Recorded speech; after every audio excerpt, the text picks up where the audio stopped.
Spring water should be the only water you're drinking. Period. The only water you should be drinking. And I'm about to show you why.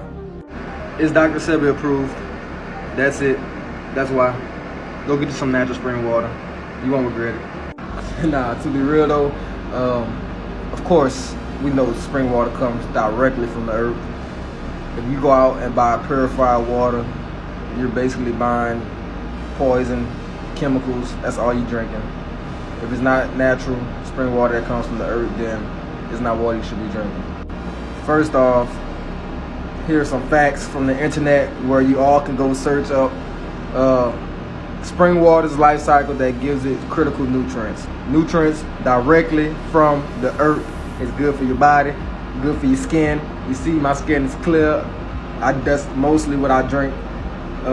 Spring water oxidates your body cells. Good for your body cells.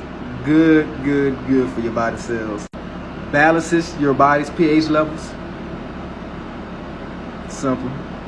I mean, I'm pretty sure all y'all want a good pH balance. You don't want to go around like stinky and all that, because that's what all that is.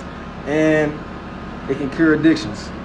That's something new for me, because I just did this research myself just to bring it to y'all. Spring water comes from the earth. It don't have chemicals in it. Strictly earth nutrients.